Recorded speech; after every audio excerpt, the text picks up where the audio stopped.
बिस्मिल्लाहिर्रहमानिर्रहीम अल्लाहुम्मा सल्ली अला मुहम्मद व अला आलि मुहम्मद व बारिक वसल्लम वसल्लम। ऑफलाइन बैठक पीएचडी पंजाबी स्टूडी का प्रोग्राम लैके तुहाडी खिदमत च डॉक्टर ज़फ़र बुखारी पंजाब पाकिस्तान तो हाज़िर है। अज साडे नाल वो शख्सियत मौजूद है जिन्होंने तुसीं स्क्रीन ते देख रहे हो, किसी तारफ के मुहताज नहीं है। बहुत खूबसूरत आर्टिस्ट ने, बहुत सारिया फिल्मों के बहुत सारे टेलीफिल्म सीरीज़ के बहुत सारे नाटकों के उन्होंने काम किया। पंजाबी आर्ट नाल बड़ी खूबसूरती नाल जुड़े ने। उन्होंने कदम पंजाब की धरती नाल बड़े सोहने ढंग नाल जुड़े ने। बहुत खूबसूरत आर्टिस्ट ने। मलकीत तरौनी जी, असीं तुहानूं जी आइयां नूं कहने आ सर, तुहाडा स्वागत करने आ।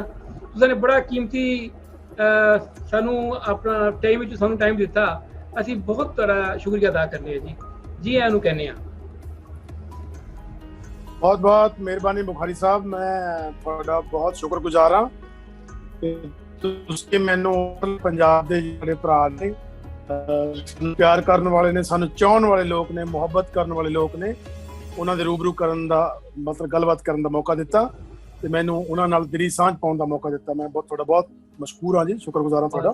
सर तुसी साडे पंजाबी दोवां पंजाबां दी मैं गल करना वा, लहंदा चढ़दा पंजाब दोवां पंजाबां दे विच बल्कि जगत पद्धर दे एक बहुत बड़ा ते बहुत खूबसूरत आर्ट दा फिगर हो तुसी। बहुत खूबसूरत तुहाडा एक नाम है, बहुत खूबसूरत तुहाडा कम है। असीं सारे पंजाबी तुहाडे ते मान करने आ। अच्छा बल्कीत तरौनी जी, मैं पुछना चाहांगा तुसी किस तरह जुड़े नाटक दे नाल?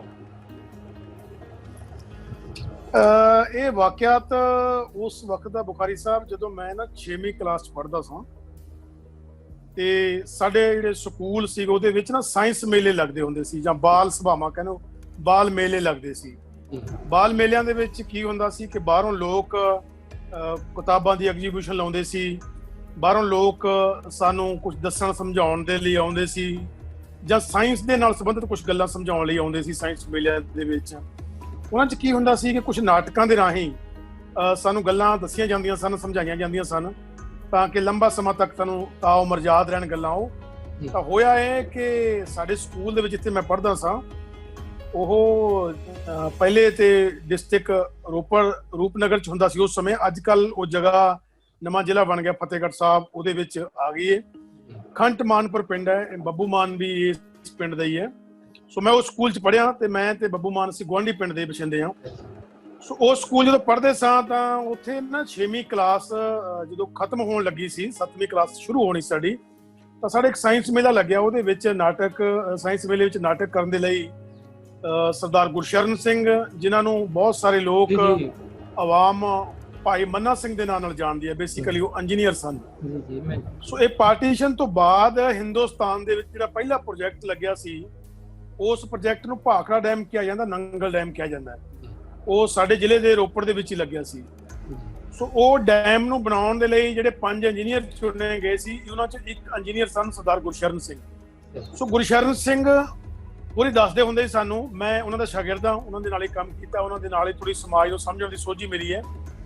ਸੋ ਉਹ ਜਦੋਂ ਨਾਟਕ ਉੱਥੇ ਕਰਨ ਆਏ ਤਾਂ ਸਾਨੂੰ ਸਾਡੇ ਅਧਿਆਪਕ ਸਾਹਿਬਾਨ ਨੇ, ਟੀਚਰ ਸਾਹਿਬਾਨ ਨੇ ਦੱਸਿਆ ਕਿ ਅੱਜ ਜਿਹੜੇ ਸ਼ਖਸ ਤੁਹਾਡੇ ਅੱਗੇ ਨਾਟਕ ਪੇਸ਼ ਕਰਨਗੇ ਉਹ ਕਿੱਤੇ ਵਜੋਂ ਇੰਜੀਨੀਅਰ ਨੇ।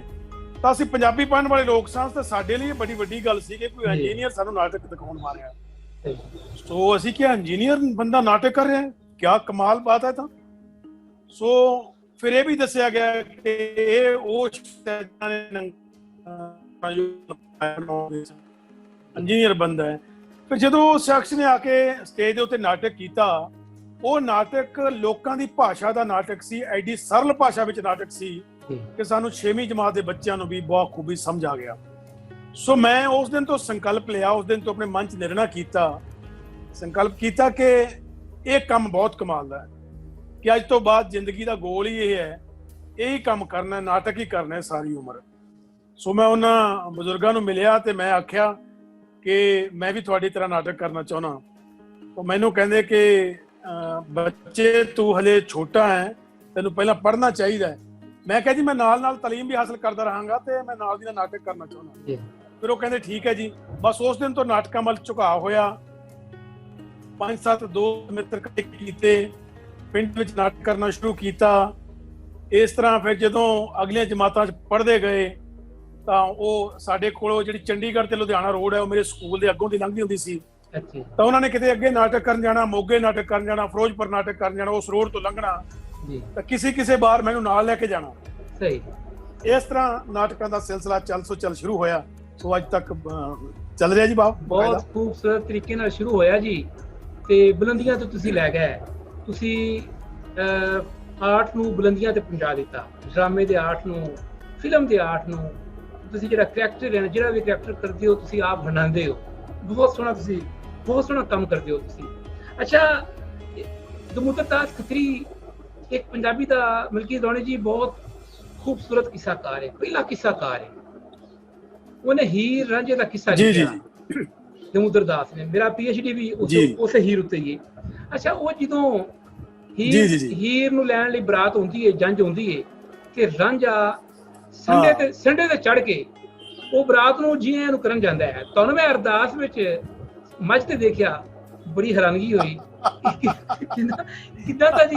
ਦਮੋਦਰ ਹੀ ਬੜਾ ਖੂਬਸੂਰਤ ਡਰਾਮਾ ਲਿਖਦਾ ਹੈ, ਤੁਸੀਂ ਬੜਾ ਕਰਕੇ ਦਿਖਾਇਆ ਹੈ, ਇਸ ਬਾਰੇ ਦੱਸੋ ਥੋੜਾ ਜਿਹਾ, ਕਿਵੇਂ ਹੋਇਆ ਸਾਰਾ? ਵਾਹ ਜੀ, ਦਮੋਦਰ ਜੀ ਤੇ ਮਾਸ਼ਾਅੱਲਾ ਬਹੁਤ ਵੱਡਾ ਨਾਂ ਹੈ ਜੀ ਉਹਨਾਂ ਦਾ ਕਿੱਸਾਕਾਰੀ ਦੇ ਵਿੱਚ। ਜਦੋਂ ਅਸੀਂ 11ਵੀਂ 12ਵੀਂ ਜਮਾਤਾਂ 'ਚ ਪੜ੍ਹਦੇ ਸਾਂ ਤਾਂ ਉਦੋਂ ਉਹਨਾਂ ਦੇ ਕਿੱਸਾਕਾਰ ਬਾਰੇ ਪੜ੍ਹਨ ਦਾ, ਜਾਣਨ ਦਾ ਮੌਕਾ ਮਿਲਿਆ, ਫਿਰ ਉਹਨੂੰ ਪੜ੍ਹਨ ਦਾ ਮੌਕਾ ਮਿਲਿਆ। ਸੋ ਉਹਦਾ ਦੀ ਤਾਂ ਕੋਈ ਬਰਾਬਰੀ ਨਹੀਂ ਹੈ, ਪਰ ਤੁਸੀਂ ਉਹਨੂੰ ਲਿੰਕ ਅਪ ਬਹੁਤ ਅੱਛਾ ਕੀਤਾ ਹੈ ਕਿ ਉਹਦੇ ਨਾਲ ਜੋੜ ਕੇ ਜਿਹੜਾ ਸਵਾਲ ਕੀਤਾ ਹੈ। ਸੋ ਇਹ ਵਾਕਿਆਤ ਹੈ ਜੀ ਕਿ ਸਾਡਾ ਇੱਕ ਆਰਟਿਸਟ ਹੈ ਤੁਹਾਡੇ ਇੱਧਰ, ਉਹਦਾ ਜਿਹੜਾ ਪਿਛੋਕੜ ਹੈ ਉਹ ਪਾਕਿਸਤਾਨ ਤੋਂ ਹੈ, ਗਿੱਪੀ ਗਰੇਵਾਲ। ਉਹ ਪਿੱਛੇ ਜੇ ਤੁਹਾਡੇ ਮੁਲਕ ਹੋ ਕੇ ਵੀ ਗਿਆ, ਉਹਨੂੰ ਬਹੁਤ ਪਿਆਰ ਤੁਹਾਡੇ ਮੁਲਕ ਦੇ ਲੋਕਾਂ ਨੇ ਦਿੱਤਾ, ਤੇ ਉਹ ਅੱਖਾਂ ਭਰ ਕੇ ਜਦੋਂ ਵਾਪਸ ਇੱਥੋਂ ਗਿਆ ਤਾਂ ਸਾਨੂੰ ਦੱਸਦਾ ਹੁੰਦਾ ਹੈ ਕਿ ਯਾਰ ਜੇ ਮੈਂ ਪਾਕਿਸਤਾਨ ਨਾ ਜਾਂਦਾ ਤਾਂ ਮੈਨੂੰ ਲੱਗਦਾ ਕਿ ਮੇਰੀ ਜ਼ਿੰਦਗੀ ਦਾ ਸਫ਼ਰ ਅਧੂਰਾ ਸੀ। ਸੋ ਮੈਨੂੰ ਪਾਕਿਸਤਾਨ ਜਾ ਕੇ ਅੱਜ ਪੂਰਾ ਆਪਣੇ ਆਪ ਨੂੰ ਮਹਿਸੂਸ ਕਰਦਾ ਮੈਂ। ਸੋ ਉਹ ਸਾਡਾ ਬੇਸਿਕਲੀ ਤਾਂ ਉਹ ਗਾਇਕ ਸੀ ਪਹਿਲਾਂ, ਤਾਂ ਜਦੋਂ ਫਿਲਮਾਂ 'ਚ ਕੰਮ ਕਰਨ ਲੱਗਿਆ ਤੇ ਉਹਨੂੰ ਲੱਗਿਆ ਕਿ ਮੈਂ ਫਿਲਮ ਮੇਕਰ ਬਣਨਾ ਹੈ, ਮੈਂ ਫਿਲਮ ਮੇਕਿੰਗ ਕਰਨੀ ਹੈ। ਹੁਣ ਤੱਕ ਤਾਂ ਮੈਂ ਅਦਾਕਾਰੀ ਕਰਦਾ ਸਾਂ। ਸੋ ਉਹਨੇ ਜਦੋਂ ਆਪਣੀ ਪਹਿਲੀ ਫਿਲਮ 2016 ਦੇ ਵਿੱਚ ਸਾਡੀ ਉਹ ਫਿਲਮ ਆਈ ਸੀ ਜਿਹਦਾ ਨਾਮ ਸੀ ਅਰਦਾਸ, ਉਹ ਫਿਲਮ ਦੀ ਨਿਰਦੇਸ਼ਨਾ ਉਹਨੇ ਦਿੱਤੀ, ਉਹਦੇ ਡਾਇਰੈਕਟਰ ਉਹ ਬਣੇ। ਤਾਂ ਮੈਨੂੰ ਇੱਕ ਦਿਨ ਬੁਲਾ ਕੇ ਉਹਨਾਂ ਨੇ ਕਿਹਾ ਕਿ ਭਾਜੀ ਇੱਕ ਮੇਰੀ ਫਿਲਮ ਦੇ ਵਿੱਚ ਕਰੈਕਟਰ ਹੈ, ਉਹ ਮੈਂ ਤੁਹਾਤੋਂ ਕਰਵਾਉਣਾ ਚਾਹੁੰਦਾ ਹਾਂ। ਮੈਂ ਕਿਹਾ ਜੀ ਮੇਰੀ ਧੰਨ ਭਾਗ, ਮੈਂ ਕਰਾਂਗਾ। ਤੇ ਉਹ ਕਹਿੰਦੇ ਪਰ ਮੈਂ ਇੱਕ ਗੱਲ ਤੁਹਾਨੂੰ ਪਹਿਲਾਂ ਸਾਫ਼ ਦੱਸਣੀ ਚਾਹੁੰਦਾ ਹਾਂ ਕਿ ਉਸ ਫਿਲਮ ਦੇ ਵਿੱਚ ਤੁਹਾਡਾ ਬਹੁਤ ਲੰਬਾ ਕੰਮ ਰਹੇਗਾ, ਸਾਨੂੰ ਤੁਸੀਂ ਬਹੁਤ ਦਿਨ ਚਾਹੀਦੇ ਹੋਵੋਗੇ, ਪਰ ਗੱਲ ਇਹ ਹੈ ਕਿ ਉਹਦੇ ਵਿੱਚ ਤੁਹਾਡੀ ਲਾਈਨ ਕੋਈ ਨਹੀਂ, ਤੁਸੀਂ ਉਹਦੇ ਵਿੱਚ ਡਾਇਲੌਗ ਕੋਈ ਨਹੀਂ ਬੋਲਣਾ ਜੀ। ਅੱਛਾ, ਉਹਦੇ ਵਿੱਚ ਤੁਹਾਨੂੰ ਬੋਲਣ ਲਈ ਲਾਈਨ ਕੋਈ ਨਹੀਂ ਮਿਲਣੀ, ਸਿਰਫ ਬੈਠਾ ਬੰਦਾ ਦੇਖ ਹੀ ਜਾਂਦਾ ਹੈ, ਚੁੱਪ ਬੰਦਾ ਹੈ, ਉਹ ਪੜ੍ਹਿਆ ਲਿਖਿਆ ਬੰਦਾ ਹੈ, ਕੰਨ ਦੇ ਵਿੱਚ ਹੈੱਡਫੋਨ ਲਾ ਕੇ iPhone 6 ਉਹਦੇ ਕੋਲ ਹੈ, ਤੇ ਉਹ ਕਦੇ ਮੱਝ ਤੇ ਬੈਠਾ ਹੈ, ਕਦੇ ਕਿਸੇ ਜਗ੍ਹਾ ਬੈਠਾ ਹੈ, ਕਦੇ ਸ਼ਰਾਬ ਖਾਨੇ 'ਚ ਬੈਠਾ ਹੈ, ਕਦੇ ਕਿਤੇ ਜਾਂਦਾ ਹੈ, ਪਰ ਦੇਖੀ ਜਾਂਦਾ, ਲੋਕਾਂ ਨੂੰ ਵਾਚ ਰਿਹਾ ਕਿ ਲੋਕ ਕੀ ਕਰ ਰਹੇ ਨੇ। ਸੋ ਮੈਂ 2 ਸੈਕਿੰਡ ਦਾ ਪੌਜ਼ ਦਿੱਤਾ ਕਿ ਮੈਂ ਇਹਨਾਂ ਨੂੰ ਕੁਝ ਜਵਾਬ ਦਿਆਂ, ਕੋਈ ਗੱਲ ਕਰਾਂ ਅੱਗੇ ਮੈਂ। ਤਾਂ ਉਸ ਤੋਂ ਪਹਿਲਾਂ ਹੀ ਉਹ ਸਾਡੇ ਪਿਆਰੇ ਸੱਜਣ ਬੋਲੇ ਕਿ ਜੇ ਤੁਸੀਂ ਇਹ ਫਿਲਮ ਲਈ ਨਾ ਕਰ ਦਿੱਤੀ ਤਾਂ ਅਸੀਂ ਇਹ ਜਿਹੜਾ ਕਰੈਕਟਰ ਹੈ, ਇਹ ਜਿਹੜਾ ਪਾਰਟ ਹੈ, ਕਿਸੇ ਹੋਰ ਤੋਂ ਨਹੀਂ ਕਰਵਾਉਣਾ, ਅਸੀਂ ਤੁਹਾਨੂੰ ਸੋਚ ਕੇ ਲਿਖਿਆ। ਮੈਂ ਕਿਹਾ ਜੀ ਫਿਰ ਤੇ ਦੋ ਰਾਮਾਂ ਹੀ ਨਹੀਂ, ਜੇ ਤੁਸੀਂ ਮੈਨੂੰ ਸੋਚ ਕੇ ਮੇਰੇ ਤੇ ਭਰੋਸਾ ਕੀਤਾ ਫਿਰ ਤਾਂ ਮੈਂ ਹੀ ਕਰਾਂਗਾ। ਸੋ ਪਰ ਮੈਂ ਹਾਂ ਕਰਕੇ ਆ ਗਿਆ। ਮੈਂ ਸਾਰੇ ਰਸਤੇ ਘਰ ਨੂੰ ਵਾਪਸ ਆਉਂਦਾ ਸੋਚਦਾ ਰਿਹਾ ਕਿ ਯਾਰ ਮੁਸ਼ਕਿਲ ਕੰਮ ਹੈ ਉਹ, ਮੈਂ ਜ਼ਿੰਦਗੀ 'ਚ ਇਹੋ ਜਿਹਾ ਕੰਮ ਕਦੇ ਕੀਤਾ ਨਹੀਂ। ਹਾਲਾਂਕਿ ਮੈਂ ਮੱਝਾਂ ਚਾਰਦਾ ਰਿਹਾ, ਹਾਲਾਂਕਿ ਮੇਰੇ ਘਰ ਪਸ਼ੂ ਸਨ, ਮੇਰਾ ਵਾਹ ਵਾਸਤਾ ਸੀ ਇਸ ਕੰਮ ਦੇ ਨਾਲ, ਪਿਆਰ ਸੀ ਮੇਰਾ ਪਸ਼ੂਆਂ ਦੇ ਨਾਲ ਵੀ। ਪਰ ਜਿਸ ਤਰੀਕ ਨੂੰ ਉਹ ਸ਼ੂਟਿੰਗ ਸ਼ੁਰੂ ਹੋਈ ਨਾ, ਤਾਂ ਉਸ ਤੋਂ 2 ਦਿਨ ਬਾਅਦ ਮੇਰਾ ਕੰਮ ਸ਼ੁਰੂ ਹੋਣਾ ਸੀ।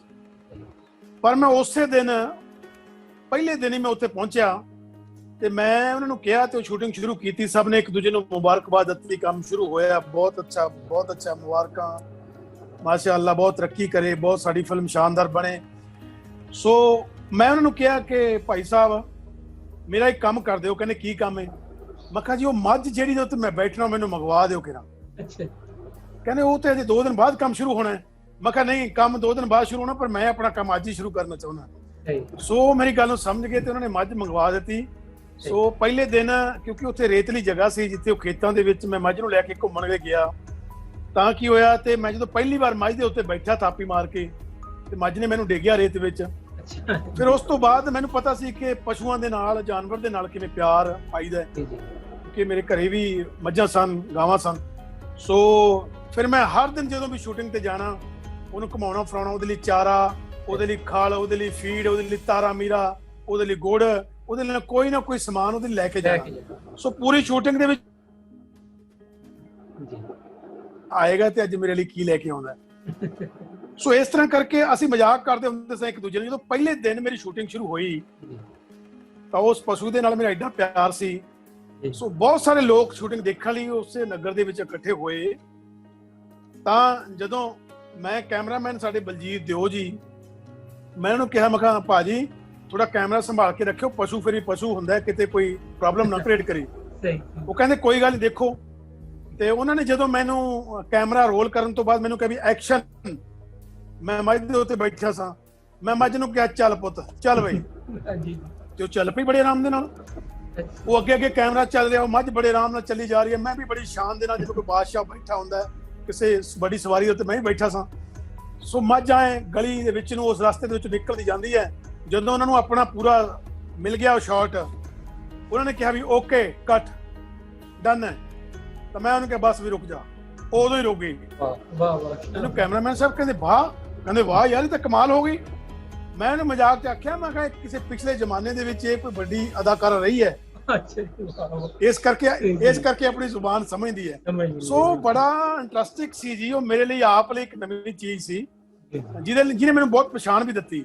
ਸੋ ਅੱਜ ਵੀ ਕਈ ਵਾਰ ਜਦੋਂ ਮੈਂ ਕਿਸੇ ਦੂਜੇ ਮੁਲਕਾਂ ਦੇ ਵਿੱਚ ਜਾਣਾ, ਕਦੇ ਕੈਨੇਡਾ ਜਾਣ ਦਾ ਮੌਕਾ ਮਿਲਦਾ, ਆਸਟ੍ਰੇਲੀਆ, ਨਿਊਜ਼ੀਲੈਂਡ ਜਾਂ ਇੰਗਲੈਂਡ, ਉੱਥੋਂ ਦੇ ਰੇਡੀਓ ਜਾਂ ਟੈਲੀਵਿਜ਼ਨ ਦੇ ਉੱਤੇ ਮੈਨੂੰ ਮੁਲਾਕਾਤ ਦੇ ਲਈ ਸਾਦੇ ਨੇ ਲੋਕ, ਤਾਂ ਉਹ ਅਕਸਰ ਟੈਲੀਵਿਜ਼ਨ ਤੇ ਤਾਂ ਮੇਰੀ ਫੋਟੋ ਦਿਖ ਜਾਂਦੀ ਹੈ। ਜਿਹੜੇ ਰੇਡੀਓ ਦੇ ਲਈ ਮੈਨੂੰ ਇੰਟਰਵਿਊ ਲਈ ਬੁਲਾਉਂਦੇ ਨੇ, ਉਹ ਜਿਹੜਾ ਐਂਕਰ ਹੈ, ਉਹ ਬੋਲਣ ਵਾਲਾ ਭਰਾ ਹੀ ਬੋਲ ਕੇ ਦੱਸਦਾ ਕਿ ਤੁਹਾਡੀ ਮੁਲਾਕਾਤ ਅਸੀਂ ਉਸ ਸ਼ਖਸ ਨਾਲ ਕਰਵਾਉਣ ਜਾ ਰਹੇ ਹਾਂ ਜਿਹਨੂੰ ਤੁਸੀਂ ਇੱਕ ਫਿਲਮ ਦੇ ਵਿੱਚ ਮੱਝ ਦੀ ਸਵਾਰੀ ਕਰਦੇ ਵੇਖਿਆ ਹੋਏਗਾ।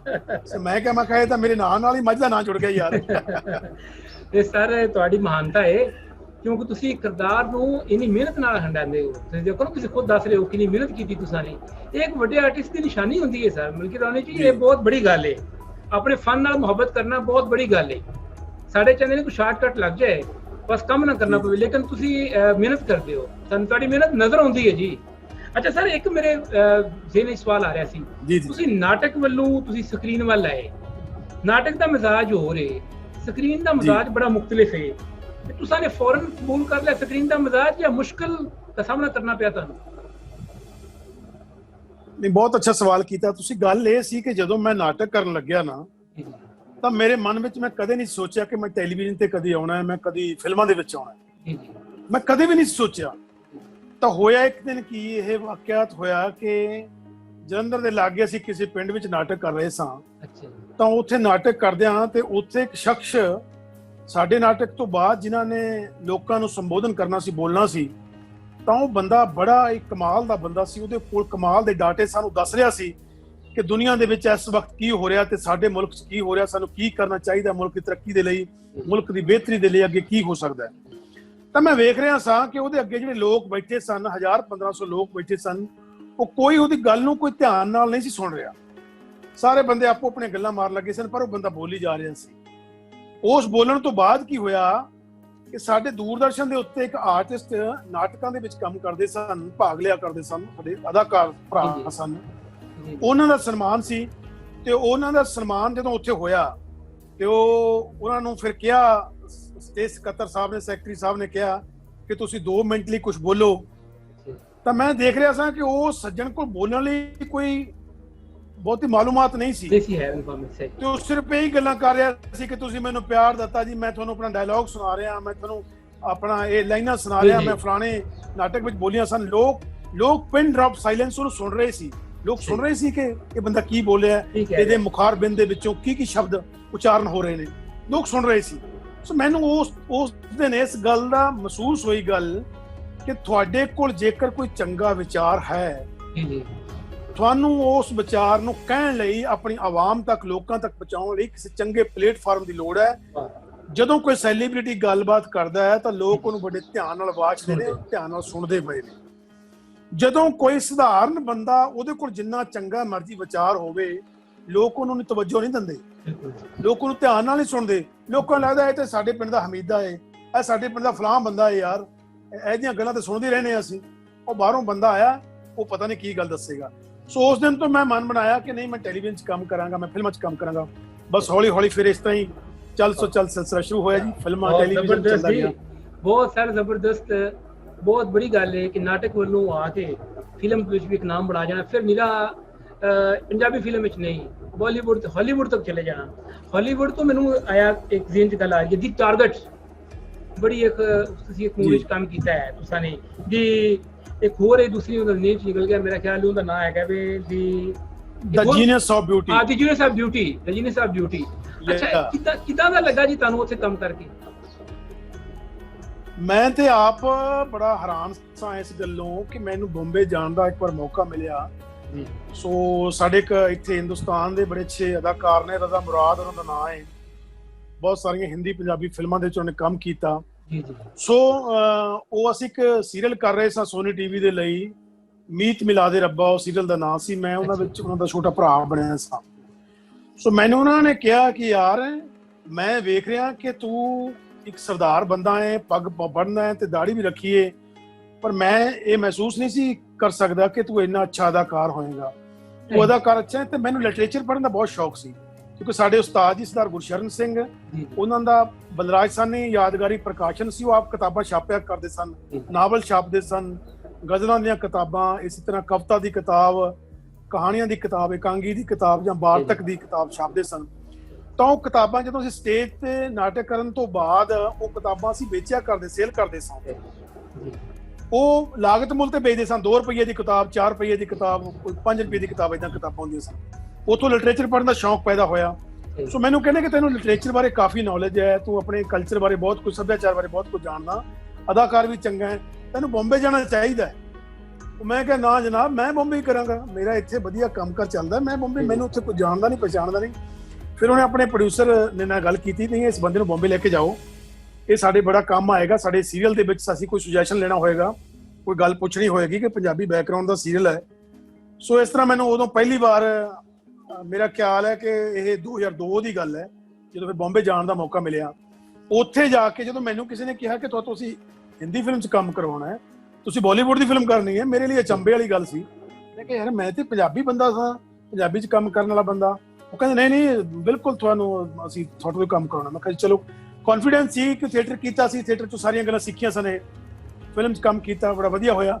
ਉੱਥੇ ਰਹਿੰਦਿਆਂ ਹੀ ਇੱਕ ਦਿਨ ਫਿਰ ਮੈਨੂੰ ਕਿਸੇ ਨੇ ਕਿਹਾ ਕਿ ਇੱਕ ਇੰਗਲਿਸ਼ ਫਿਲਮ ਬਣ ਰਹੀ ਹੈ, ਦਾ ਜੀਨੀਅਸ ਆਫ ਬਿਊਟੀ, ਉਹਦੇ ਵਿੱਚ ਤੁਹਾਡੇ ਤੋਂ ਕੰਮ ਲੈਣਾ ਹੈ। ਮੈਂ ਕਿਹਾ ਯਾਰ ਸ਼ਾਇਦ ਤੁਹਾਨੂੰ ਕੋਈ ਗਲਤਫਹਿਮੀ ਹੋਈ ਹੈ, ਮੈਂ ਇੰਗਲਿਸ਼ ਫਿਲਮ ਲਈ? ਨਹੀਂ ਯਾਰ, ਮੈਂ ਤਾਂ ਪੰਜਾਬੀ ਬੰਦਾ, ਤੇ ਪੰਜਾਬੀ ਵੀ ਉਤੋਂ ਮੈਂ ਦੇਸੀ ਬੰਦਾ, ਮੈਂ ਤਾਂ ਖੇਤਾਂ 'ਚ ਕੰਮ ਕਰਨ ਵਾਲਾ ਬੰਦਾ, ਪਿੰਡਾਂ 'ਚ ਰਹਿਣ ਵਾਲਾ ਬੰਦਾ ਸਾਂ। ਅੰਗਰੇਜ਼ੀ ਲਈ ਤਾਂ ਸਾਡੀ ਸਕੂਲਾਂ 'ਚ ਨਹੀਂ ਬਣੀ, ਸਕੂਲਾਂ ਕਾਲਜਾਂ 'ਚ ਪੜ੍ਹਦੇ ਅਸੀਂ ਅੰਗਰੇਜ਼ੀ ਤੋਂ ਭੱਜਦੇ ਰਹੇ ਹਾਂ, ਅੰਗਰੇਜ਼ੀ ਦਾ ਪੀਰੀਅਡ ਕਦੋਂ ਖਤਮ ਹੋਵੇ ਤੇ ਅਸੀਂ ਕਦੇ ਛੁੱਟੀ ਹੋਵੇ ਸਾਨੂੰ। ਸੋ ਬਸ ਏਦਾਂ ਦਾ ਸਿਲਸਿਲਾ ਬਣਿਆ ਤੇ ਉਹਨਾਂ ਨੇ ਕਿਹਾ ਨਹੀਂ ਸਾਡੇ ਕਰੈਕਟਰ ਲਈ ਤੁਸੀਂ ਬਹੁਤ ਫਿੱਟ ਹੋ, ਦੱਸੋ ਅਸੀਂ ਤੁਹਾਡੀ ਸਹੂਲਤ ਦੇ ਲਈ ਹੋਰ ਕੀ ਕਰ ਸਕਦੇ ਹਾਂ। ਸੋ ਇਹ ਸਬੱਬ ਹੀ ਸੀ ਜੀ, ਜੇ ਜਿੱਥੇ ਮੈਨੂੰ ਮੌਕਾ ਮਿਲਿਆ ਉਸ ਇੰਗਲਿਸ਼ ਫਿਲਮਾਂ ਵਿੱਚ ਕੰਮ ਕਰਨ ਦਾ, ਹਾਲੀਵੁੱਡ 'ਚ ਕੰਮ ਕਰਨ ਦਾ, ਬਾਲੀਵੁੱਡ 'ਚ ਕੰਮ ਕਰਨ ਦਾ। ਸਲਮਾਨ ਖਾਨ ਦੇ ਨਾਲ ਮੈਂ ਇੱਕ ਫਿਲਮ ਕੀਤੀ ਜਿਹਦਾ ਨਾਮ ਹੈਗਾ ਸੀ ਲੰਡਨ ਡ੍ਰੀਮਸ ਫਿਲਮ ਦਾ ਨਾਮ ਸੀ। ਬਹੁਤ ਪਿਆਰਾ ਸ਼ਖਸ ਹੈ, ਉਹਦੇ ਨਾਲ ਬਹੁਤ ਉਹਨੇ ਮੈਨੂੰ ਪਿਆਰ ਦਿੱਤਾ। ਮੈਨੂੰ ਪੁੱਛਣਾ ਕਿ ਭਾਜੀ ਆ ਸਿਰ ਤੇ ਮੈਂ ਪਰਨਾ ਬੰਨਣ ਲੱਗਿਆ, ਇਸ ਰੰਗ ਦਾ ਬੰਨ ਲਿਆ ਕਿ ਇਸ ਰੰਗ ਦਾ ਬੰਨਾ? ਮੈਂ ਬੜਾ ਸੋਚਦਾ ਸਾਂ ਵੀ ਇਹ ਬੰਦਾ ਯਾਰ ਕਮਾਲ ਦਾ ਸ਼ਖਸ ਹੈ, ਮੈਨੂੰ ਪੁੱਛ ਰਿਹਾ ਤੇ ਸਾਰੇ ਲੋਕ ਮੈਨੂੰ ਪੁੱਛਦੇ ਤੇਰੇ ਨਾਲ ਸਲਮਾਨ ਖਾਨ ਦੀ ਬਹੁਤ ਬਣਦੀ ਹੈ, ਕੀ ਗੱਲ ਕੀ ਹੈ? ਮੈਂ ਕਿਹਾ ਨਹੀਂ, ਉਹ ਇੱਕ ਨੇਕ ਦਿਲ ਇਨਸਾਨ ਹੈ, ਔਰ ਬਣਨ ਨੂੰ ਕੁਛ ਗੱਲ ਨਹੀਂ, ਉਹਨੂੰ ਵੀ ਲੱਗਦਾ ਕਿ ਇਹ ਵੀ ਭੋਲਾ ਬੰਦਾ ਹੈ, ਇਹ ਦੇਸੀ ਬੰਦਾ ਹੈ, ਇਹਨੂੰ ਬਲਸ਼ਲ ਬਹੁਤ ਆਉਂਦਾ ਨਹੀਂ। ਸੋ ਮੈਂ ਤਾਂ ਨਵੇਂ ਕਲਾਕਾਰਾਂ ਲਈ ਵੀ ਬੁਖਾਰੀ ਸਾਹਿਬ ਕਈ ਵਾਰੀ ਕਹਿਣਾ ਹੁੰਦਾ ਕਿ ਜੇ ਮੈਂ ਜ਼ਿੰਦਗੀ ਦੇ ਵਿੱਚ ਥੋੜਾ ਬਹੁਤਾ ਨਾਮ ਕਮਾ ਸਕਦਾ ਹਾਂ, ਜ਼ਿੰਦਗੀ ਦੇ ਵਿੱਚ ਥੋੜਾ ਬਹੁਤਾ ਉਸ ਦੀ ਰਹਿਮਤ ਦੇ ਨਾਲ ਮੈਨੂੰ ਥੋੜੀ ਬਹੁਤੀ ਸ਼ੋਹਰਤ ਮਿਲ ਸਕਦੀ ਹੈ, ਤਾਂ ਕਿਸੇ ਨੂੰ ਵੀ ਮਿਲ ਸਕਦੀ ਹੈ, ਕੋਈ ਵੀ, ਕਿਉਂਕਿ ਮੈਂ ਕਲਾਕਾਰਾਂ ਦੀ ਲਾਈਨ ਦਾ ਸਭ ਤੋਂ ਆਖਰੀ ਬੰਦਾ ਆਪਣੇ ਆਪ ਨੂੰ ਸਮਝਦਾ।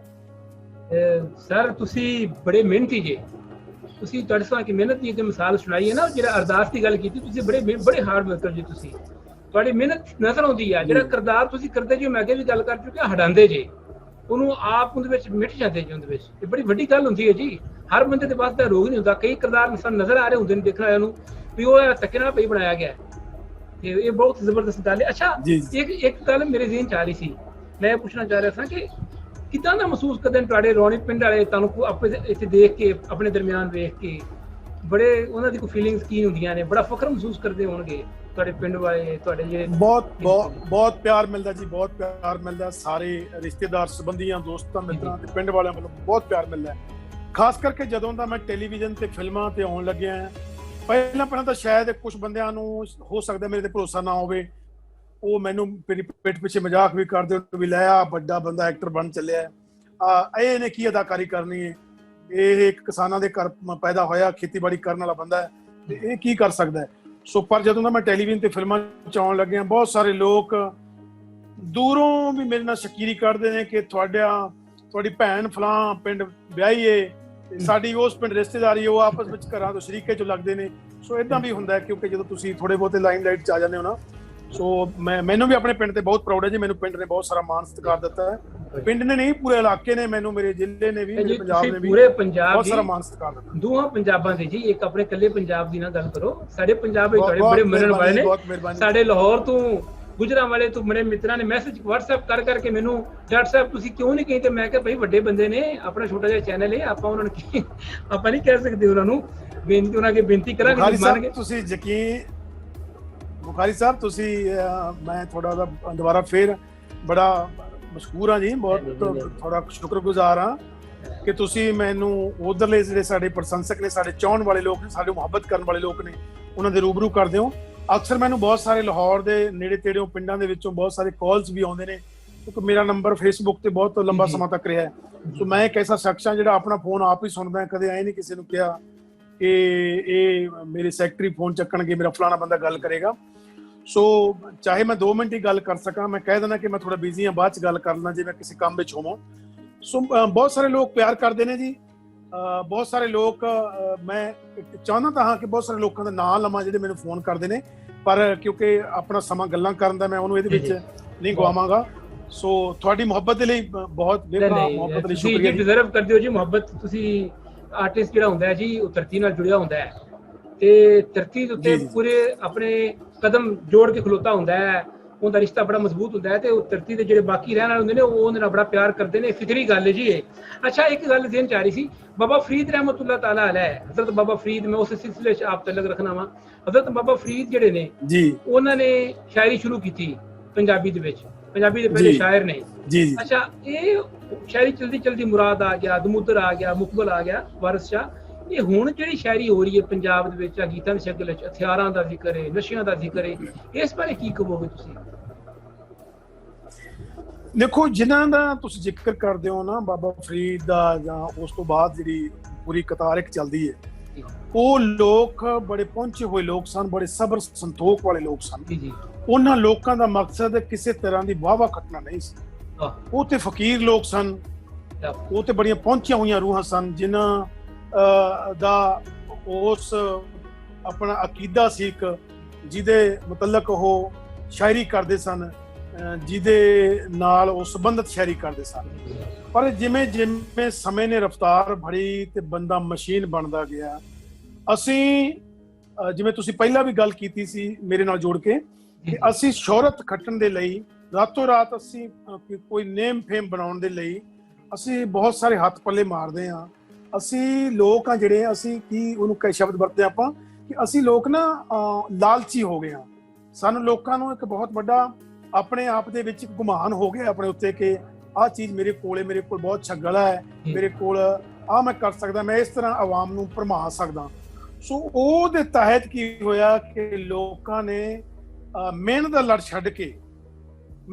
ਛੱਡ ਕੇ ਲੋਕਾਂ ਨੇ ਇੱਕ ਸਬਰ ਸੰਤੋਖ ਜਿਹੜੀ ਗੱਲ ਹੈ ਉਹਨੂੰ ਛੱਡ ਕੇ ਤੇ ਥੋੜੇ ਕੁਝ ਸਮੇਂ ਦੇ ਵਿੱਚ ਹੀ ਆਪਣੇ ਆਪ ਨੂੰ ਪਪੂਲਰ ਕਰਨ ਦੇ ਲਈ, ਅੱਗੇ ਕਰਨ ਦੇ ਲਈ ਇਹਨਾਂ ਗਲਤ ਚੀਜ਼ਾਂ ਦਾ ਸਹਾਰਾ ਲੱਤਾ। ਸੋ ਗੱਲ ਕੀ ਹੋਈ ਕਿ ਹੌਲੀ ਹੌਲੀ ਉਹ ਚੀਜ਼ ਸਾਡੇ ਸਮਾਜ ਦੇ ਵਿੱਚ ਇੰਨੀ ਘਾਤਕ ਸਿੱਧ ਹੋਈ ਕਿ ਸਾਡੇ ਆਉਣ ਵਾਲੀ ਜਨਰੇਸ਼ਨ ਦੇ ਲਈ ਬਹੁਤ ਵੱਡਾ ਖਤਰਾ ਬਣ ਕੇ ਉੱਭਰ ਰਹੀ ਹੈ। ਸੋ ਇਹ ਸਿਆਣੇ ਕਹਿੰਦੇ ਨੇ ਕਿ ਜਿੱਥੋਂ ਜਾਗੋ ਉੱਥੇ ਸਵੇਰਾ ਸਮਝੋ। ਸੋ ਜੇ ਸਾਨੂੰ ਹੁਣ ਵੀ ਉਹਦੇ ਬਾਰੇ ਕੋਈ ਅਕਲ ਆ ਜਾਏ, ਸਾਨੂੰ ਉਹਦੇ ਬਾਰੇ ਕੋਈ ਤਮੀਜ਼ ਆ ਜਾਏ, ਤਾਂ ਸਾਨੂੰ ਲੈ ਲੈਣੀ ਚਾਹੀਦੀ ਹੈ, ਸਾਨੂੰ ਸਮਝ ਲੈਣੀ ਚਾਹੀਦੀ ਹੈ। ਕਿਉਂਕਿ ਕਲਾਕਾਰ ਦੇ ਮੂੰਹੋਂ ਕਹੇ ਬੋਲ ਜਾਂ ਲਿਖੇ ਬੋਲ ਸਾਡੀ ਆਵਾਮ ਨੂੰ ਪ੍ਰਭਾਵਿਤ ਕਰਦੇ ਨੇ, ਸਾਡੀਆਂ ਆਉਣ ਵਾਲੀਆਂ ਜਨਰੇਸ਼ਨਾਂ ਨੂੰ ਪ੍ਰਭਾਵਿਤ ਕਰਦੇ ਨੇ। ਸਾਨੂੰ ਉਹ ਜਿਹੜੀਆਂ ਮਾਰੂ ਹਥਿਆਰਾਂ ਦੀਆਂ ਗੱਲਾਂ ਛੱਡ ਕੇ, ਸਾਨੂੰ ਨਫ਼ਰਤ ਫੈਲਾਉਣ ਦੀਆਂ ਗੱਲਾਂ ਛੱਡ ਕੇ, ਸਾਨੂੰ ਪਿਆਰ ਮੁਹੱਬਤ ਬਣਨ ਦੀਆਂ ਗੱਲਾਂ, ਇਸ ਦੁਨੀਆ ਦੇ ਵਿੱਚ ਮੁਹੱਬਤ ਬਣਨ ਦੀ ਗੱਲ ਕਰਨੀ ਚਾਹੀਦੀ ਸੀ, ਜਿਹੜੀ ਸਾਡੇ ਪੀਰ ਫਕੀਰ ਸਾਡੇ ਔਲੀਏ ਸਾਨੂੰ ਦੱਸ ਕੇ ਗਏ ਨੇ। ਬੜੀ ਸੋਹਣੀ ਗੱਲ ਜੀ, ਬਹੁਤ ਪਿਆਰੀ ਗੱਲ ਕੀਤੀ ਤੁਸੀਂ ਨੇ ਕਿ ਸੂਫੀਜ਼ਮ ਦਾ ਪ੍ਰਚਾਰ ਹੋਣਾ ਚਾਹੀਦਾ ਹੈ, ਸੂਫੀਆਂ ਦੀਆਂ ਗੱਲਾਂ ਹੋਣੀਆਂ ਚਾਹੀਦੀਆਂ ਨੇ, ਸੂਫੀਆਂ ਵਾਲਾ ਮਿਜ਼ਾਜ ਅਪਣਾਉਣਾ ਚਾਹੀਦਾ ਹੈ। ਉਹਨੂੰ ਮੈਂ ਖਤਮ ਕਰਕੇ ਅਸਾਂ ਦਾ ਜਿਹੜਾ ਰਵੱਈਆ ਹੈ, ਹਮ ਦਾ ਰਵੱਈਆ ਅਪਣਾਉਣਾ ਚਾਹੀਦਾ ਹੈ। ਬਾਕੀ ਜੋ ਬਹੁਤ ਸੋਹਣੀ ਗੱਲ। ਅੱਛਾ, ਇੱਕ ਸਵਾਲ ਮੇਰੇ ਮਨ ਚ ਆ ਰਿਹਾ ਸੀ ਕਿ ਜਿਹੜਾ ਅਸੀਂ ਜਦੋਂ ਦੇਖਦੇ ਹਾਂ ਕਿ ਕਿਉਂਕਿ ਫਿਲਮ ਬਹੁਤ ਲੰਬੀ ਚੱਲਦੀ ਹੈ ਤੇ ਛੋਟੇ ਛੋਟੇ ਗਾਣੇ ਵੀ ਤੁਸੀਂ ਕਰਦੇ ਹੋ, ਇਹ ਤੁਸੀਂ ਡਰਾਮੇ ਵੀ ਕੀਤੇ ਨੇ, ਸੌਖਾ ਕੀ ਹੈ? ਨਾਟਕ ਸੌਖਾ ਹੈ, ਫਿਲਮ ਸੌਖੀ ਹੈ, ਟੈਲੀਫਿਲਮ ਆਸਾਨ ਹੈ, ਗਾਣੇ ਆਸਾਨ ਨੇ, ਕੀ ਆਸਾਨ ਹੈ ਜੀ? ਇਹਦੇ ਤੇ ਕੰਮ ਕਰਨਾ ਸੌਖਾ ਲੱਗਦਾ ਤੁਹਾਨੂੰ? ਥੋੜਾ ਜਿਹਾ ਬਿਜ਼ੀ ਫੀਲ ਕਰਦੇ ਹੋ? ਦੇਖੋ, ਇਹ ਵੀ ਬੁਖਾਰੀ ਸਾਹਿਬ ਹਰ ਬੰਦੇ ਦਾ ਆਪਣਾ ਆਪਣਾ ਇੱਕ ਟੇਸਟ ਹੈ, ਹਰ ਬੰਦਾ ਆਪਣਾ ਆਪਣਾ ਇੱਕ ਸਟਾਈਲ ਹੈ, ਆਪਣਾ ਨਜ਼ਰੀਆ ਵੀ ਇੱਕ ਹੈਗਾ। ਜਿਵੇਂ ਬਹੁਤ ਸਾਰੇ ਲੋਕ ਕਈ ਵਾਰ ਇੰਟਰਵਿਊ ਵਿੱਚ ਮੈਨੂੰ ਪੁੱਛਦੇ ਨੇ ਕਿ ਤੁਸੀਂ ਜਦੋਂ ਫਿਲਮਾਂ 'ਚ ਕੰਮ ਕਰਦੇ ਹੋ, ਤੁਸੀਂ ਪੰਜਾਬੀ ਫਿਲਮਾਂ, ਮੈਂ 100 ਤੋਂ ਉੱਪਰ ਕੋਈ ਪੰਜਾਬੀ ਫਿਲਮਾਂ ਕੀਤੀਆਂ ਨੇ। ਸੋ ਬਹੁਤ ਸਾਰੇ ਲੋਕ ਇਹ ਗੱਲ ਕਰਦੇ ਨੇ ਕਿ ਤੁਸੀਂ ਜਦੋਂ ਹਿੰਦੀ ਫਿਲਮਾਂ ਵੀ ਕਰ ਲਈਆਂ, ਤੁਸੀਂ ਹਾਲੀਵੁੱਡ ਦੀਆਂ ਫਿਲਮਾਂ ਵੀ ਕੀਤੀਆਂ, ਸੀਰੀਅਲਸ ਵੀ ਕੀਤਾ, ਕੁਝ ਕੀਤਾ, ਤੇ ਅੱਜ ਤੁਹਾਨੂੰ ਸ਼ਾਰਟ ਫਿਲਮਾਂ ਜਾਂ ਗਾਣੇ ਕਰਨ ਦੀ ਕੀ ਲੋੜ ਹੈ? ਪਰ ਮੇਰਾ ਆਪਣਾ ਇੱਕ ਜਿਹੜਾ ਖੁਦ ਦਾ ਨਜ਼ਰੀਆ ਉਹ ਇਹ ਹੈ ਕਿ ਜਿਹੜਾ ਕਲਾਕਾਰ ਹੁੰਦਾ ਹੈ, ਕਲਾਕਾਰ ਦਾ ਕੰਮ ਸਿਰਫ ਤੇ ਸਿਰਫ ਲੋਕਾਂ ਨੂੰ ਮਨੋਰੰਜਨ ਕਰਨਾ ਨਹੀਂ ਹੁੰਦਾ। ਕਲਾਕਾਰ ਦਾ ਕੰਮ ਲੋਕਾਂ ਨੂੰ ਕੋਈ ਸਥਾਈ ਜਾਂ ਚੰਗਾ ਸੁਨੇਹਾ ਦੇਣਾ ਵੀ ਹੁੰਦਾ ਹੈ, ਕੋਈ ਚੰਗੇ ਸਮਾਜ ਦੀ ਕਲਪਨਾ ਦਾ ਸੁਨੇਹਾ ਦੇਣਾ ਹੁੰਦਾ ਹੈ, ਕੋਈ ਚੰਗੀਆਂ ਗੱਲਾਂ ਦਾ ਸੁਨੇਹਾ ਦੇਣਾ ਵੀ ਕਲਾਕਾਰ ਦਾ ਫਰਜ਼ ਹੁੰਦਾ ਹੈ। ਕਿਉਂਕਿ ਕਲਾਕਾਰ ਕਿਸੇ ਫੈਕਟਰੀ 'ਚ ਨਹੀਂ ਬਣਦੇ, ਕਲਾਕਾਰ ਕਿਸੇ ਫੈਕਟਰੀ 'ਚ ਆਜ਼ਾਦ ਨਹੀਂ ਹੁੰਦੇ। ਕਲਾਕਾਰ ਨੂੰ ਮਿਹਨਤ ਮੁਸ਼ੱਕਤ ਕਰਨੀ ਪੈਂਦੀ ਹੈ ਤੇ ਉਸ ਤੋਂ ਬਾਅਦ ਫਿਰ ਜਿਹੜੀ ਆਵਾਮ ਹੈ, ਆਵਾਮ ਇਹ ਕਹਿੰਦੀ ਹੈ ਕਿ ਫਲਾਂ ਬੰਦਾ ਤੇ ਕਲਾਕਾਰ ਹੈ, ਫਲਾਂ ਬੰਦਾ ਤੇ ਬਹੁਤ ਅੱਛਾ ਫਨਕਾਰ ਹੈ, ਫਲਾਂ ਬੰਦਾ ਤੇ ਬਹੁਤ ਅੱਛਾ ਅਦਾਕਾਰ ਹੈ। ਇਹ ਲੋਕ ਨੇ, ਇਹ ਸਾਨੂੰ ਜਿਹੜਾ ਪਦਵੀ ਦੇਣ ਵਾਲੇ ਲੋਕ, ਇਹ ਲੋਕ ਹੀ ਨੇ, ਇਹ ਆਵਾਮ ਹੀ ਹੈ। ਸੋ ਜਦੋਂ ਆਵਾਮ ਸਾਨੂੰ ਇਸ ਮੁਕਾਮ ਤੇ ਪਹੁੰਚਾਉਂਦੀ ਹੈ, ਤੁਹਾਨੂੰ ਇੱਕ ਸੈਲੀਬ੍ਰਿਟੀ ਬਣਾਉਂਦੀ ਹੈ, ਇਸ ਮੁਕਾਮ ਤੇ ਪਹੁੰਚਾਉਂਦੀ ਹੈ, ਤਾਂ ਸਾਨੂੰ ਸਾਡਾ ਫਰਜ਼ ਬਣਦਾ ਕਿ ਅਸੀਂ ਉਹਦੇ ਅਫਜ਼ਾਨੇ ਵਜੋਂ ਆਵਾਮ ਨੂੰ ਕੀ ਦੇ ਰਹੇ ਹਾਂ। ਅਸੀਂ ਆਵਾਮ ਨੂੰ ਹਥਿਆਰਾਂ ਦੇ ਗੀਤ ਦੇ ਰਹੇ ਹਾਂ, ਅਸੀਂ ਆਵਾਮ ਨੂੰ ਨਫ਼ਰਤ ਬਣ ਰਹੇ ਹਾਂ, ਅਸੀਂ ਆਵਾਮ ਤੋਂ ਦੂਰ ਭੱਜ ਰਹੇ ਹਾਂ, ਅਸੀਂ ਆਵਾਮ ਨੂੰ ਇਹ ਕਹਿ ਰਹੇ ਹਾਂ ਕਿ ਪਾਸੇ ਹਟ ਜਾਓ, ਫਲਾਣਾ ਅਦਾਕਾਰ ਫਲਾਣਾ ਫਨਕਾਰ ਆ ਰਿਹਾ ਹੈ, ਉਹਦੇ ਅੱਗੇ ਸਿਕਿਉਰਿਟੀ ਆ ਰਹੀ ਹੈ। ਅਸੀਂ ਫਿਰ ਆਵਾਮ ਤੋਂ ਦੂਰ ਕਿਉਂ ਹੁੰਦੇ ਹਾਂ? ਸੋ ਕਿਉਂਕਿ ਆਵਾਮ ਨਾਲ ਜੁੜਿਆ ਮਸਲਾ ਹੈ। ਹੁਣ ਮਸਲਨ ਸਾਡਾ ਕੋਈ ਦੋਸਤ ਜਾਂ ਅਸੀਂ ਆਪ ਕੋਈ ਫੈਕਟਰੀ ਕਿਸੇ ਚੀਜ਼ ਦੀ ਲਾ ਲੈਂਦੇ ਹਾਂ ਤੇ ਉਹ ਫੈਕਟਰੀ ਨਹੀਂ ਕਿਸੇ ਕਾਰਨ ਚੱਲਦੀ, ਤਾਂ ਸਾਡੇ ਕੋਲ ਉਹਨੂੰ ਫਿਰ ਤੋਂ ਸ਼ੁਰੂ ਕਰਨ ਦਾ ਇੱਕ ਹੁੰਦਾ ਸਾਡੇ ਹੱਥ ਦੇ ਵਿੱਚ ਜੀ ਕਿ ਅਸੀਂ ਸਰਕਾਰ ਤੋਂ ਲੋਨ ਲੈ ਸਕਦੇ ਹਾਂ, ਅਸੀਂ ਦੋਸਤਾਂ ਮਿੱਤਰਾਂ ਤੋਂ ਕੋਈ ਉਧਾਰ ਚੱਕ ਸਕਦੇ ਹਾਂ, ਫਿਰ ਤੋਂ ਸ਼ੁਰੂ ਕਰ ਸਕਦੇ ਹਾਂ ਆਪਣੀਆਂ ਗਲਤੀਆਂ ਸੁਧਾਰ ਕੇ।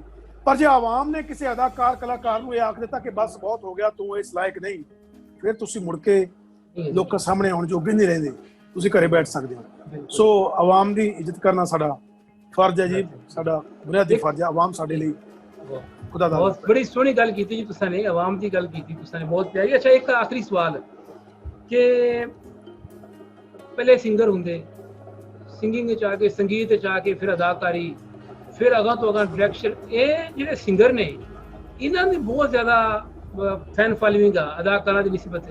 ਇਹਦੀ ਕੀ ਵਜ੍ਹਾ ਵਾ? ਉੱਥੇ ਖਲੋ ਜਾਣ ਤੇ ਅਗਾਂਹ ਫਿਰ ਕਿਉਂ ਕੀ ਵਜ੍ਹਾ ਹੈ? ਇਹਦੀ ਕੀ ਵਜ੍ਹਾ?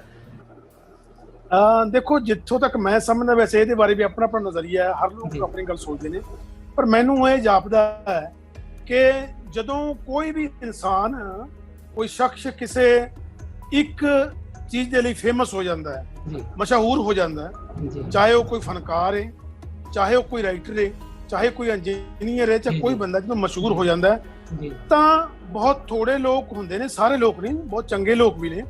ਬਹੁਤ ਲੋਕਾਂ ਨੂੰ ਇਹ ਲੱਗਦਾ ਹੈ ਕਿ ਹੁਣ ਮੈਂ ਹਰ ਕੰਮ ਕਰ ਸਕਦਾ, ਮੈਂ ਦੁਨੀਆ ਦੀ ਹਰ ਸ਼ੈ ਤੇ ਫਤਿਹ ਕਰ ਸਕਦਾ, ਮੈਂ ਦੁਨੀਆ ਦੀ ਹਰ ਕੰਮ ਦੇ ਵਿੱਚ ਮੇਰੀ ਮਾਸਟਰੀ ਹੈ, ਮੈਂ ਹਰ ਕੰਮ ਦੇ ਵਿੱਚ ਨਿਪੁੰਨ ਹੋ ਗਿਆ। ਸੋ ਇਹ ਲੱਗਦਾ ਹੈ। ਮੈਂ ਇੱਥੇ ਕਦੇ ਕੰਡੈਮ ਨਹੀਂ ਕਰਦਾ, ਇਸ ਗੱਲ ਨੂੰ ਕਦੇ ਨਕਾਰਦਾ ਨਹੀਂ ਮੈਂ, ਕਿ ਬਹੁਤ ਸਾਰੇ ਸਾਡੇ ਜਿਹੜੇ ਫਨਕਾਰ ਨੇ, ਸਾਡੇ ਜਿਹੜੇ ਗਾਇਕ ਭਰਾ ਨੇ, ਉਹ ਅਦਾਕਾਰ ਵੀ ਬਹੁਤ ਅੱਛੇ ਨੇ, ਉਹਨਾਂ ਨੇ ਮਿਹਨਤ ਬਹੁਤ ਕੀਤੀ ਹੈ, ਬਕਾਇਦਾ ਸਿੱਖੇ ਵੀ ਨੇ ਬਹੁਤ ਸਾਰੇ ਲੋਕ, ਇਸੇ ਕਰਕੇ ਆਵਾਮ ਨੇ ਬਹੁਤ ਸਾਰਾ ਪਿਆਰ ਦਿੱਤਾ ਹੈ।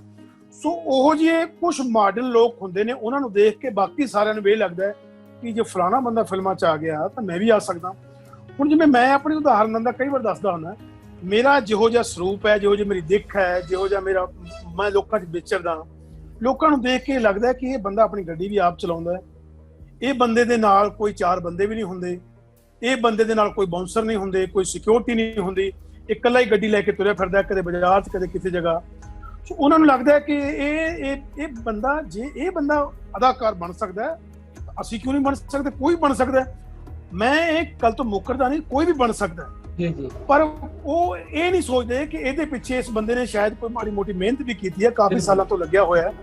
ਅੱਜ ਮਤਲਬ ਦਾੜੀ ਵੀ ਚਿੱਟੀ ਹੋ ਚੱਲੀ ਸਾਰੀ। ਸੋ ਮੈਂ 6ਵੀਂ ਕਲਾਸ ਤੋਂ ਲੱਗਿਆ ਹੋਇਆ। ਇਹਦੇ ਵਿੱਚ ਇੱਕ ਲੰਬੀ ਘਾਲਣਾ ਹੈ, ਤੁਹਾਡੀ ਲੰਬੀ ਮਿਹਨਤ ਦਾ ਨਤੀਜਾ ਹੈ। ਇਹਨੂੰ ਤੁਸੀਂ ਇੰਨਾ ਆਸਾਨ ਨਾ ਸਮਝੋ। ਪਰ ਮੈਂ ਕਹਿੰਦਾ ਡਰੋ ਵੀ ਨਾ, ਤੁਸੀਂ ਮਿਹਨਤ ਤੋਂ ਨਾ ਡਰੋ। ਜਦੋਂ ਤੁਸੀਂ ਲਗਾਤਾਰ ਮਿਹਨਤ ਕਰਦੇ ਹੋ ਤਾਂ ਜ਼ਰੂਰ ਤੁਹਾਨੂੰ ਉਹਦਾ ਕੋਈ ਨਾ ਕੋਈ ਫਲ ਜ਼ਰੂਰ ਮਿਲਦਾ ਹੈ। ਬਹੁਤ ਸੋਹਣੀ ਗੱਲ ਹੈ ਜੀ। ਇਹ ਮਿਹਨਤ ਤੁਸੀਂ ਕੀਤੀ ਹੈ, ਮੈਂ ਮਹਿਸੂਸ ਕਰਦਾ ਬਹੁਤ ਸੋਹਣਾ ਜੀ। ਮਿਹਨਤ ਤੁਸੀਂ ਕੀਤੀ ਹੈ, ਅੱਜ ਰੱਬ ਤੁਹਾਨੂੰ ਕਿਸ ਮੁਕਾਮ ਤੇ ਲੈ ਗਿਆ ਹੈ ਜੀ। ਅਸੀਂ ਜੀ ਬਹੁਤ ਸ਼ੁਕਰੀਆ ਅਦਾ ਕਰਨੇ ਆ ਤੁਹਾਡਾ ਬੜਾ ਕੀਮਤੀ ਵਕਤ ਹੈ। ਨਹੀਂ ਤੇ ਗੱਲਾਂ ਤਾਂ ਬੜੀਆਂ ਢੇਰ ਸਾਰੀਆਂ ਨੇ ਹਲੇ ਸਾਡੇ ਕੋਲ ਕਰਨ ਨੂੰ, ਲੇਕਿਨ ਤੁਹਾਡੇ ਕੋਲ ਸਾਡਾ ਟਾਈਮ ਇਹ ਕਹਿ ਕੇ ਲਿਆ ਸੀ ਥੋੜੀ ਜਿਹੀ ਗੱਲ ਕਰਨੀ ਹੈ। ਤੁਸੀਂ ਬੜੀ ਮਿਹਰਬਾਨੀ ਕੀਤੀ ਸਾਡੇ ਨਾਲ। ਤੇ ਲਹਿੰਦੇ ਪੰਜਾਬ ਵਾਸੀਆਂ ਨੂੰ ਕੀ ਸੁਨੇਹਾ ਦਿਓਗੇ? ਤੁਹਾਡੇ ਨਾਲ ਬੜਾ ਪਿਆਰ ਕਰਦੇ ਨੇ ਇੱਥੇ ਲੋਕ, ਬਹੁਤ ਜ਼ਿਆਦਾ।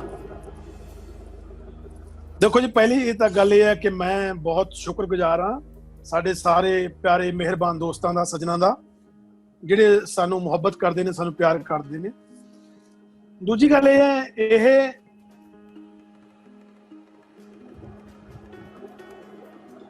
ਦੂਜੀ ਗੱਲ ਇਹ ਹੈ ਕਿ ਇਹ ਤਾਂ ਸਿਆਸਤ ਦੀਆਂ ਪਾਈਆਂ ਹੋਈਆਂ ਵੰਡੀਆਂ ਨੇ। ਅਸੀਂ ਤੇ ਤੁਸੀਂ ਤੇ ਇੱਕੋ ਆ। ਵੈਸੇ ਤੇ ਮੈਂ ਸਮਝਦਾ ਕਲਾਕਾਰ ਦਾ ਨਾ ਤੇ ਕੋਈ ਧਰਮ ਹੈ, ਤੇ ਨਾ ਕੋਈ ਜਾਤ, ਤੇ ਨਾ ਕੋਈ ਮੁਲਕ ਹੈ। ਸਾਰੀ ਦੁਨੀਆ ਸਾਡੀ ਹੈ। ਮੁਹੱਬਤ ਕਰਨ ਲਈ ਤੁਹਾਨੂੰ ਸਾਰੀ ਦੁਨੀਆ ਪਈ ਹੈ। ਹੋ ਸਕੇ ਤਾਂ ਆਪਣੇ ਵੱਲੋਂ ਮੁਹੱਬਤਾਂ ਬਣਨੀਆਂ ਚਾਹੀਦੀਆਂ ਨੇ। ਇੱਕ ਦੂਜੇ ਨੂੰ ਪਿਆਰ ਦਾ, ਸ਼ਾਂਤੀ ਦਾ ਸੁਨੇਹਾ ਦੇਣਾ ਚਾਹੀਦਾ ਹੈ ਕਿ ਅਸੀਂ ਮੁਹੱਬਤ ਨਾਲ ਰਹੀਏ, ਇੱਕ ਦੂਜੇ ਦੇ ਗਲ ਲੱਗ ਕੇ ਮਿਲੀਏ, ਇੱਕ ਦੂਜੇ ਨੂੰ ਦੁੱਖ ਸੁੱਖ ਦਸੀਏ, ਤੇ ਇੱਕ ਦੂਜੇ ਨੂੰ ਅੱਗੇ ਵਧਣ ਦੇ ਮੌਕੇ ਦਈਏ, ਇੱਕ ਦੂਜੇ ਦੀ ਗੱਲ ਸੁਣੀਏ ਤੇ ਦੂਜੇ ਨੂੰ ਆਪਣੀ ਗੱਲ ਦਸੀਏ। ਇਹ ਸਾਡਾ ਸੁਨੇਹਾ ਹੈ। 100 ਫੁੱਲ ਖਿੜਨ ਦਿਓ, ਅਸੀਂ ਉਹਦੇ ਹਾਮੀ ਹਾਂ।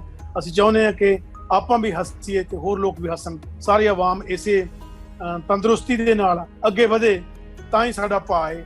ਜੇ ਮੁਲਕ ਵਿੱਚ ਮੈਂ ਇਕੱਲਾ ਹੀ ਤੁਰਿਆ ਫਿਰਦਾ ਹੋਵਾਂ, ਮੈਨੂੰ ਕੋਈ ਦੇਖਣ ਵਾਲਾ ਨਾ ਹੋਵੇ, ਮੇਰੇ ਨਾਲ ਗੱਲ ਕਰਨ ਵਾਲਾ ਨਾ ਹੋਵੇ, ਬਸ ਇਹੀ ਹੋਇਆ ਕਿ ਸਮਾਜ ਜਿਵੇਂ ਜਿਵੇਂ ਅੱਗੇ ਵੱਧਦਾ ਗਿਆ, ਤਰੱਕੀ ਕਰਦਾ ਗਿਆ, ਉਵੇਂ ਬੰਦੇ ਮਸ਼ੀਨਾਂ ਬਣਦੇ ਗਏ। ਨੋਟਾਂ ਦੇ, ਡਾਲਰਾਂ ਦੇ ਪਿੱਛੇ ਭਜਦੇ ਲੋਕ ਆਪਣੀ ਇਨਸਾਨੀਅਤ ਗਵਾ ਬੈਠੇ। ਉਹ ਜਿਹੜਾ ਇੱਕ ਪਿੱਛੇ ਕਰੋਨਾ ਦੀ ਮਹਾਮਾਰੀ ਹੋ ਕੇ ਗਈ ਹੈ, ਇਹ ਜਿਨ੍ਹਾਂ ਲੋਕਾਂ ਦੀ ਜ਼ਮੀਰ ਜਾਗਦੀ ਸੀ, ਉਹਨਾਂ ਲੋਕਾਂ ਨੇ ਇਸ ਬਿਮਾਰੀ ਤੋਂ ਬਹੁਤ ਬੜਾ ਸੰਦੇਸ਼ ਲਿਆ ਕਿ ਸਾਨੂੰ ਫੇਰ ਇੱਕ ਵਾਰ ਆਪਣੇ ਬਜ਼ੁਰਗਾਂ ਤੋਂ ਕੁਛ ਨਾ ਕੁਛ ਸਿੱਖਦੇ ਹੋਏ, ਕੁਛ ਸੇਧ ਲੈਂਦੇ ਹੋਏ ਉਹਨਾਂ ਵਕਤਾਂ ਦੀ ਯਾਦ ਦਿਵਾ ਕੇ ਗਈ ਹੈ ਬਿਮਾਰੀ, ਇਹ ਮਹਾਮਾਰੀ, ਕਿ ਸਾਨੂੰ ਜਿਵੇਂ ਸਾਡੇ ਬਜ਼ੁਰਗ ਬੜੇ ਤਹੱਮਲ ਦੇ ਨਾਲ ਰਹਿੰਦੇ ਸੀ, ਇੱਕ ਦੂਜੇ ਨੂੰ ਮੁਹੱਬਤਾਂ ਕਰਦੇ ਸੀ, ਇੱਕ ਦੂਜੇ ਦੇ ਨਾਲ ਕੋਈ ਗਿਲਾ ਸ਼ਿਕਵਾ ਹੁੰਦਾ ਸੀ ਤਾਂ ਬਹਿ ਕੇ ਕਰ ਲੈਂਦੇ ਸੀ। ਆਪਣੇ ਈਗੋ ਲਈ ਨਹੀਂ ਸੀ ਘੁੰਮਦੇ ਕਿ ਮੈਂ ਬਹੁਤ ਤੁਰਨ ਖਾਨ ਆ, ਮੇਰੇ ਵਰਗਾ ਇਸ ਦੁਨੀਆ 'ਚ ਕੋਈ ਨਹੀਂ। ਦੁਨੀਆ ਬਹੁਤ ਪਰੇ ਤੋਂ ਪਰੇ ਹੈ। ਬਹੁਤ ਸਾਰੇ ਮੈਥੋਂ ਚੰਗੇ ਅਦਾਕਾਰ ਬੈਠੇ ਨੇ ਜਿਨ੍ਹਾਂ ਨੂੰ ਕਿਸੇ ਵਜ੍ਹਾ ਕਰਕੇ ਮੌਕਾ ਨਹੀਂ ਮਿਲ ਸਕਿਆ। ਸੋ ਅਸੀਂ ਤਾਂ ਬਹੁਤ ਛੋਟੇ ਹਾਂ, ਹਜੇ ਵੀ ਸਿੱਖ ਰਹੇ ਹਾਂ, ਹਜੇ ਵੀ ਕੋਸ਼ਿਸ਼ ਕਰਦੇ ਹਾਂ ਕਿ ਲੋਕਾਂ ਨੂੰ ਆਪਣੇ ਵੱਲੋਂ ਇਹ ਜ਼ਿੰਦਗੀ ਬਖਸ਼ੀ ਹੈ ਸਾਨੂੰ ਉਸ ਕੁਦਰਤ ਨੇ। ਸੋ ਇਹਦੇ ਵਿੱਚ ਕੋਈ ਲੋਕਾਂ ਨੂੰ ਚੰਗਾ ਕੰਮ ਕਰੀਏ, ਚੰਗਾ ਸੰਦੇਸ਼ ਦਈਏ। ਇਹੀ ਮੇਰੀ ਉਸ ਲਹਿੰਦੇ ਪੰਜਾਬ ਦੇ ਸਾਰੇ ਵਾਸੀਆਂ ਨੂੰ ਬਾਰ-ਬਾਰ ਇੰਤਜ਼ਾਰ ਹੈ, ਬਾਰ-ਬਾਰ ਸ਼ੁਕਰੀਆ ਹੈ, ਮਿਹਰਬਾਨੀ ਹੈ ਕਿ ਜਿੰਨਾ ਪਿਆਰ ਤੁਸੀਂ ਦਿੰਦੇ ਹੋ।